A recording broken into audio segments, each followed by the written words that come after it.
The wind howled like a banshee as young Roan knelt in the snow, his knees sinking into the frozen blanket that covered their backyard in rural Minnesota. It was Christmas Eve, 1998, and the biting cold seeped through his thin pajamas, turning his tears to ice before they could fall. His mother, Evelyn, stood over him with arms crossed, her face a mask of righteous fury, declaring that this was God's way of cleansing his sinful soul after discovering his hidden letters to a boy at school. Roan's world shattered that night. At just 15, he had confided his feelings in scribbled notes, never expecting Evelyn to rifle through his room. She dragged him outside without a coat, forcing him to pray for forgiveness until his lips turned blue. Neighbors peeked through curtains, but no one intervened in what they saw as a family's private discipline. Hours later, when she finally let him inside, his father, Harold, said nothing, burying himself in the newspaper as if the incident were just another winter storm. The next morning, Christmas gifts sat untouched under the tree. Roan's stockings held coal, literal lumps from the basement, as a reminder of his deviance. Evelyn preached about family values, quoting Bible verses over breakfast, while Harold nodded silently. Roan learned then that love in his home was conditional, tethered to conformity. He vowed silently to escape, to build a life where he wouldn't have to hide. High school became a battlefield. Whispers followed him after rumors spread from a loose-lipped cousin.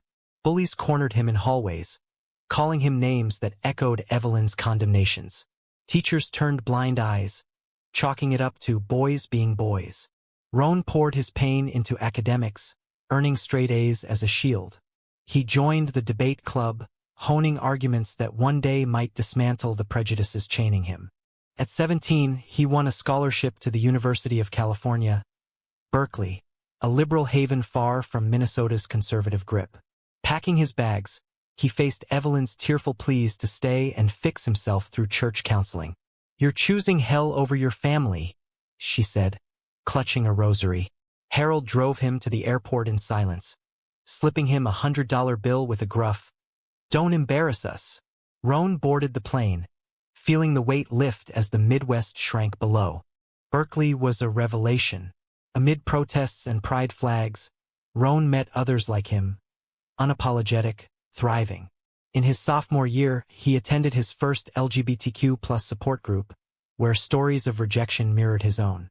There, he met Jamie, a soft-spoken art major with kind eyes and a laugh that thawed Roan's guarded heart.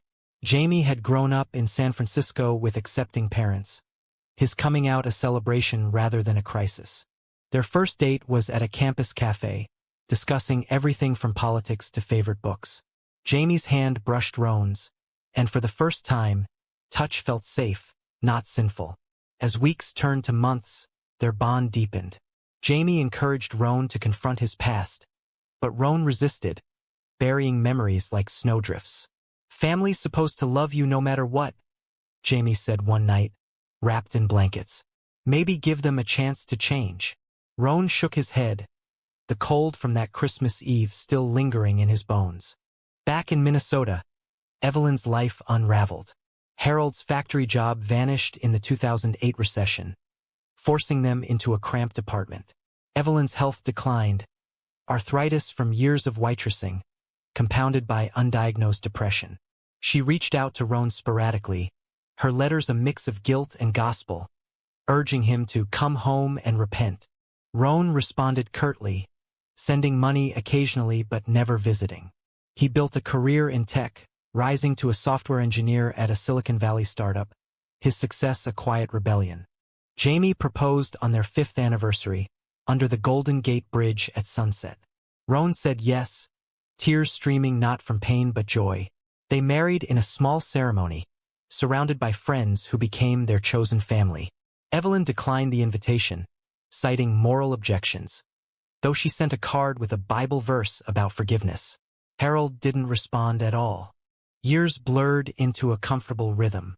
Roan and Jamie adopted a rescue dog, bought a house in Oakland, and hosted holidays for outcast friends.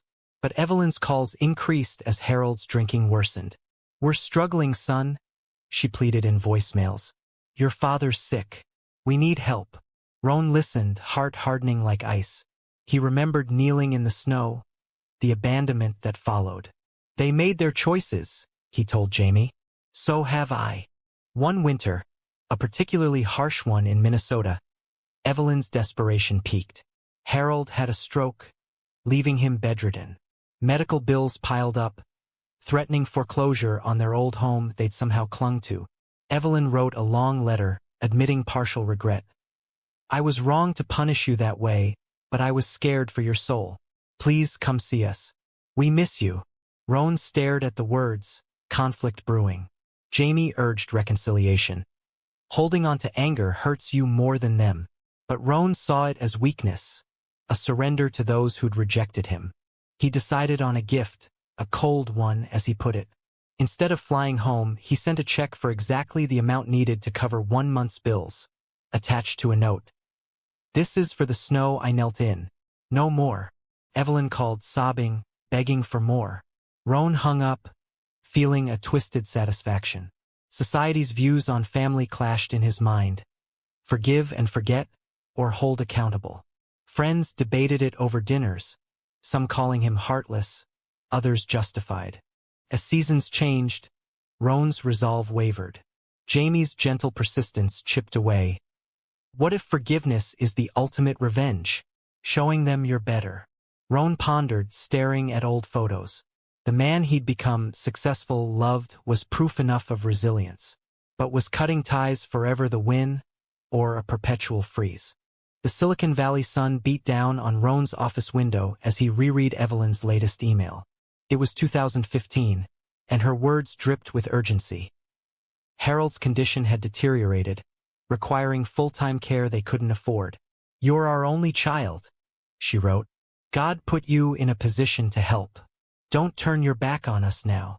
Roan forwarded it to Jamie, who responded with a simple text, let's talk tonight. Over dinner that evening, Jamie set down his fork, eyes serious. Roan, I get why you're angry. What she did was abusive, plain and simple. But she's old now, vulnerable. If you don't help, and something happens, will you regret it? Roan pushed back. Regret? She made me kneel in sub-zero temperatures for loving who I love. Society excused it as tough love. Where was the regret then? Their debate echoed broader conversations in their circle. LGBTQ+ friends shared stories of fractured families, some reconciled, others estranged. One friend, Marco, had cut off his parents entirely after conversion therapy attempts, thriving without them. Another, Lisa, forgave hers and found peace. Roan felt torn between these paths. Work provided distraction. Roan's startup boomed, landing a major contract with a Fortune 500 company. Celebrations included a team retreat where he openly shared his story, inspiring younger queer employees. But success amplified his internal conflict. Abundance made withholding from his parents feel petty yet principled. News headlines fueled it, debates on gay rights, from marriage equality to parental rejection's long-term effects. Roan donated to LGBTQ+ charities, channeling energy into advocacy, but personal wounds festered. A turning point came during Pride Month. Roan and Jamie marched in San Francisco's parade, flags waving amid cheers. A float passed with elders holding signs. Proud parent of a gay son. Roan froze, imagining what could have been. That night, he dreamed of the snow. But this time, Evelyn pulled him up, apologizing. Waking sweat-soaked, he confided in Jamie. Maybe I should visit, see if she's changed. Jamie smiled, booking tickets. It's not about them. It's about you closing the chapter. The flight to Minneapolis felt eternal. Snow blanketed the ground upon arrival, mirroring that fateful Christmas. Renting a car, Roan drove to the old house, heart pounding. Evelyn opened the door, aged beyond her years, gray hair, frail frame. Roan, she whispered, eyes welling. Harold lay in the living room hospital bed, mumbling incoherently. The scene stirred pity, but Roan steeled himself. They sat in the kitchen, Evelyn brewing coffee with trembling hands. I'm sorry for that night, she began. I thought I was saving you. Times were different. Church taught us homosexuality was a sin. Roan interrupted. Times? It was cruelty, Mom. You humiliated me, and Dad did nothing. Evelyn nodded, tears falling. We were wrong. Harold regrets it too, in his way. We've watched the world change. Gay marriage on TV, neighbors with same-sex partners.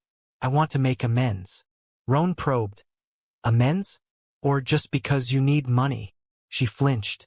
Both, maybe. But I miss my son. The visit stretched into hours.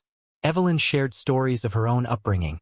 Strict parents, suppressed dreams, hinting at cycles of trauma. Roan opened up about his life with Jamie, showing wedding photos. Evelyn studied them, a faint smile emerging. He seems kind. I'm glad you found happiness. Harold stirred, grasping Roan's hand weakly, a silent acknowledgement. As Roan left, promising to think about help, doubt crept in. Was this genuine change or desperation? Back in California, Jamie listened intently. Sounds like progress, but trust your gut. Roan mulled it over, society's expectations weighing heavy. Friends argued. Forgiveness empowers, grudges poison. Online forums buzzed with similar tales. Some warned of false apologies. Others celebrated reunions. Roan decided on partial aid, funding Harold's care but setting boundaries. He wired money with a note. For Dad's sake, let's build from here. Months passed, communication tentative. Evelyn sent updates, occasionally asking about Jamie. Roan visited again for Easter, bringing Jamie. Tension simmered. Evelyn's old habits surfaced in subtle judgments, like questioning their lifestyle. Jamie handled it gracefully, diffusing with humor. A family dinner turned heated when Evelyn referenced traditional values. Roan snapped. Traditional like forcing a kid into hypothermia? Silence fell. Then Evelyn apologized. I'm trying, son. Give me time. The relationship thawed unevenly. Roan grappled with resentment's remnants, therapy helping unpack layers. Jamie's support was unwavering, their bond strengthening through the ordeal. Society's shifts, Supreme Court rulings, increasing acceptance, aided perspective. Yet, conflicts arose. Evelyn voted conservatively, clashing with Roan's activism. Debates ensued via phone, testing fragile ties. One evening, as Roan and Jamie walked their dog, Roan reflected, Am I fooling myself? Can people really change? Jamie squeezed his hand. Some do, some don't. But you're choosing compassion over coldness. That's growth. Roan nodded, the snow's memory fading, replaced by cautious warmth. By 2020, the world locked down under the pandemic, amplifying isolation. Roan and Jamie hunkered in Oakland, working remotely, their home a sanctuary. Evelyn, now widowed after Harold's passing, lived alone in Minnesota, her calls frequent pleas for company. It's so quiet here, she'd say. Tell me about your day. Roan obliged, sharing mundane details, a bridge forming over digital lines. Harold's funeral had been a catalyst. Roan attended virtually due to restrictions, Evelyn's eulogy touching on regrets. We weren't perfect parents, but we loved fiercely. Post-service, she mailed Roan Harold's watch, a heirloom with a letter. He wanted you to have this. Forgive us. Roan wore it occasionally, a reminder of complexity. Love entangled with harm. As vaccines rolled out, Roan planned a visit. Jamie joined, masks in tow. Evelyn greeted them at the door, hugging tentatively. Welcome, both of you. For the first time, she addressed Jamie directly. Thank you for loving my son. The weekend unfolded awkwardly but earnestly. They cooked together, Evelyn asking about their adoption plans, subtle acceptance. Yet old wounds surfaced when she mentioned church friends' disapproval. They pray for you, she said. Roan retorted, pray for tolerance instead. The exchange sparked debate. Societal progress versus ingrained beliefs. Back home, Roan dove into advocacy, volunteering for PFLAG, supporting parents of LGBTQ+ kids. Stories he heard mirrored his rejection leading to homelessness, mental health crises. It fueled his resolve. Change starts with confrontation. He wrote an op-ed for a local paper, detailing his story anonymously, sparking online discussions. Comments ranged from empathy to vitriol, highlighting divides. Evelyn read it, recognizing details. She called voice shaky. "Was that you?" "It hurt to read, but I understand why." Roan confirmed, "It's my truth." She paused. "Mine too now. I've joined a support group for parents like me." Surprise washed over Roan. Evelyn evolving, attending meetings via Zoom. "They're teaching me about allyship," she shared. Skepticism lingered, but action spoke. She donated to LGBTQ+ causes, small sums from her pension. Thanksgiving 2021 tested progress. Roan invited Evelyn to California, her first trip west. She arrived wide-eyed, marveling at the diversity. Over turkey, conversations flowed. Politics avoided, focusing on memories. Evelyn admired their home. "You've built something beautiful." Jamie showed her art, bonding over creativity. A walk in the park exposed her to pride remnants. Rainbow benches, inclusive signs. "Things have changed," she mused, but conflict brewed. At dinner, Evelyn slipped, "I still believe marriage is between man and woman, but I accept yours." Roan's fork clattered. "Accept or tolerate?" Jamie mediated. "It's a start." Later, alone, Roan vented. "How can I forgive fully when she clings to that?" Therapy sessions explored. Forgiveness isn't erasure, but release. Evelyn's stay extended, health checkups revealing early dementia. "I forget things," she admitted. Roan arranged care, conflicted, duty versus desire. Society's narrative, honor thy parents, clashed with self-preservation. Friends advised, "You've given enough." But Jamie countered, "Compassion defines you." As she departed, Evelyn hugged tightly. "I'm proud of you, son." And Jamie. Tears flowed, a milestone. Roan felt lighter, but questions persisted. Was reconciliation worth the emotional toll? The following year brought highs and lows. Roan's company went public, wealth surging. He established a foundation for LGBTQ+ youth, naming it Thaw, symbolizing melting barriers. Evelyn attended the virtual launch, beaming. Yet, her dementia progressed, confusion setting in. Calls became repetitive. "When are you coming home?" Roan visited quarterly, navigating her lapses. Sometimes she forgot his orientation, reverting to old judgments. One visit, she asked, "Why don't you have a wife?" Roan explained patiently, heart aching. Jamie suggested moving her closer. Family means showing up. Debates ensued, uprooting her versus convenience. Society weighed in through articles. Elder care burdens on queer adults, often without support networks. Roan chose compromise, funding in-home care in Minnesota, visiting often. Estranged their marriage briefly, Jamie felt sidelined. "This is consuming you," he said. Counseling helped. Balance was key. By 2024, Evelyn's condition worsened, requiring assisted living. Roan selected a facility near them, relocating her. "You're too good to me," she said upon arrival. Settling in, she met diverse residents, including gay couples. Exposure softened edges further. Daily visits revealed layers. Evelyn shared childhood abuses, explaining her rigidity. Roan empathized, cycles breaking. Yet, resentment flickered. Why now, after years of pain? The assisted living facility in Oakland buzzed with activity, its halls echoing laughter and wheelchairs. Evelyn adjusted surprisingly well, her room adorned with family photos, including Roan and Jamie's wedding. "My boys," she'd say to nurses, a term of endearment that warmed Roan despite everything. But dementia's cruelty emerged. Lucid days mixed with confusion. One afternoon, she accused Roan of abandoning her, forgetting his visits. "You left us for that lifestyle," she ranted. Roan stepped out, breathing deeply, Jamie waiting in the car. "It's the disease, not her," Jamie reminded. Still, it reopened scars, prompting therapy dives into trauma bonds.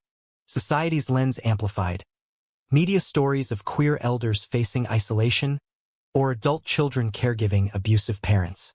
Roan joined a support group, sharing, "I help her, but part of me wants to walk away." Responses varied. Some praised duty, others prioritized healing. It sparked internal debate. Revenge through neglect or rise above? A pivotal moment came during a facility event, a talent show. Evelyn insisted on participating, reciting a poem from memory, one about forgiveness. Afterward, she pulled Roan aside. "I wrote that for you. I'm sorry for the snow." Clarity shone in her eyes, a rare gift. Roan hugged her, whispering, "I forgive you," words he'd rehearsed now genuine. Yet, forgiveness proved nonlinear. Bad days followed. Evelyn's outbursts, regressing to homophobic slurs. Staff intervened, but Roan questioned, "Is this worth it?" Jamie proposed boundaries, limited visits, self-care focus. Their relationship strained under the weight, date nights canceled, arguments flaring. "You're letting her past dictate our present," Jamie said. Roan countered, "It's my past too." Roan channeled energy into his foundation, mentoring youth. One teen, kicked out for being gay, echoed his story. "Don't let anger define you," Roan advised, hypocrisy stinging. Success stories inspired. Kids reconciling with parents or thriving independently. By 2025, Evelyn's health declined rapidly. Doctors predicted months. Roan increased visits, reading to her, sharing stories. Lucid moments treasured. She asked about Jamie's art, expressing regret. "I was blind," she admitted. Roan held her hand. "We both were." Hospice loomed. Jamie supported silently, their bond resilient. Friends debated ethics. Withhold truth in final days or confront. Roan chose honesty. "You hurt me, Mom, but I love you anyway." Evelyn nodded. "I know. Thank you for staying." As winter approached, snow forecasts reminded Roan of that night. He sat by her bed, reflecting on journeys, from rejection to reluctant reunion. Society evolved. Pride parades mainstream, laws protecting queer rights. Yet personal battles lingered. Evelyn passed peacefully on a crisp December morning, Roan at her side. Funeral arrangements sparked controversy. Include LGBTQ plus elements? Family resisted, but Roan insisted. A rainbow pin on her casket. Eulogy balanced. Acknowledging harm, celebrating growth. Attendees whispered. Some saw redemption, others unresolved pain. Post-funeral, Roan scattered ashes in Minnesota snow, a symbolic closure. Back home, he and Jamie toasted to moving forward. Foundation work expanded, impacting lives. But doubts whispered. Did he give too much, or just enough? In the quiet aftermath, Roan's life regained rhythm. The foundation flourished, securing grants for LGBTQ plus shelters. Jamie's art career soared. A gallery show featuring pieces inspired by their story. Abstract swirls of blue and white, evoking snow and thaw. They traveled, adopting a child, a boy named Eli, filling their home with laughter. Reflections on Evelyn surfaced in quiet moments. Roan journaled, processing. Forgiveness liberated, but scars remained. Society's progress felt bittersweet. Laws advanced, but hearts lagged. News of anti-LGBTQ plus bills in states ignited activism, Roan testifying in hearings. Friends' gatherings turned philosophical. Was revenge ever an option? Roan shared his cold gift, that initial check, and its evolution. Debates ensued. Justice versus mercy. One friend argued, she deserved isolation. Another, compassion breaks cycles. Eli's questions as he grew prompted honesty. Why didn't Grandma like you at first? Roan explained age-appropriately, emphasizing change. It reinforced lessons. Empathy over enmity. A decade post-Evelyn's death, Roan authored a memoir, Kneeling in Snow, A Journey to Thaw. Top charts, sparking national conversations. Interviews probed, did you truly forgive? Roan responded, forgiveness is a choice, renewed daily.